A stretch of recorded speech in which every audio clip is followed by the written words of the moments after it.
سے قبل 1000 BC میں یہ تعمیر ہوا ہے ہیکل جس کو کہتے تھے وہ، اور وہ آج کل جیسے ٹیمپل کہتے ہیں، ٹیمپل آف سولومن، یعنی ہیکل سلیمانی یا معبد سلیمانی، ہم اسے مسجد اقصی کہیں گے، دور کی مسجد۔ اس کے بعد وہ یہ ہے کہ تقریباً 600 قبل مسیح میں 587 ایگزیکٹلی اس میں اس کو گرا دیا گیا نیبوکڈنیزر نے۔ پھر یہ کہ تقریباً 200 برس کے بعد دوبارہ بنائی گئی اسی جگہ پر، پھر اسے 70 عیسوی میں پھر گرا دیا گیا، وہ آج تک گری پڑی ہے۔ تو جب حضور صلی اللہ علیہ وسلم کو معراج ہوا ہے تو وہاں کوئی عمارت نہیں تھی، البتہ یہ کہ معلوم ہوتا ہے کہ ایک گرجا وہاں پر بنا دیا گیا تھا، اس لیے کہ یہ جب ہیڈریان نے اس کو آباد کیا دوبارہ سن 70 میں تو تباہ و برباد کر دیا تھا ٹائٹس رومی نے سن 70 عیسوی میں، حضرت عیسیٰ علیہ السلام کے رفع سماوی کے 40 برس کے بعد تو اسے گرا دیا اور پورا شہر ویران کر دیا۔ لیکن پھر 60-70 برس کے بعد وہ ایمپرر تھا ہیڈریان رومن ایمپرر، اس نے دوبارہ آباد کیا، اور دوبارہ آباد کیا تو اس کا نام ایلیا رکھا، اب یروشلم نہیں رہا۔ اور پھر یہ کہ جب سن 300 عیسوی میں جو ایمپرر کانسٹنٹائن تھا قسطنطین، وہ جب عیسائی ہو گیا تو اب یہ پوری مملکت عیسائی ہو گئی، تو پھر وہاں ایک گرجا تعمیر کر دیا گیا۔ اس گرجا میں حضرت عمر گئے تھے، جب انہوں نے ہینڈ اوور کیا ہے حضرت عمر کو وہاں کے عیسائیوں نے، تو جب حضرت عمر اس گرجا کے اندر ہی ابھی تھے، دیکھ رہے تھے جگہ، تو نماز ظہر کا وقت ہو گیا، تو حضرت عمر نے فرمایا کہ میرا نماز کا وقت ہے، تو انہوں نے کہا وہاں کے عیسائیوں نے کہ آپ یہیں پڑھ لیجیے، آپ نے فرمایا نہیں، اگر میں یہاں پڑھوں گا تو اسے پھر مسلمان مسجد بنا لیں گے۔ تو باپ باہر گئے اور اس قبۃ الصخرہ کے اوپر جا کے نماز پڑھی آپ نے۔ یہ جو اس وقت جو دوم نظر آتا ہے یہ ہے وہ چٹان،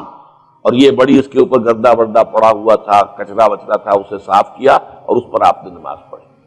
اس لیے کہ یہیں سے اصل میں معراج ہوا تھا حضور صلی اللہ علیہ وسلم کو۔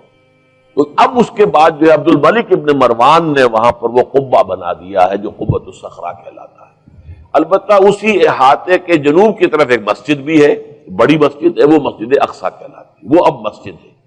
یہ قبہ جو ہے بنیادی طور پر مسجد نہیں ہے،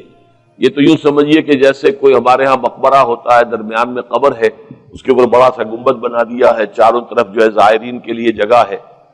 ایسے ہی یہ وہ چٹان ہے۔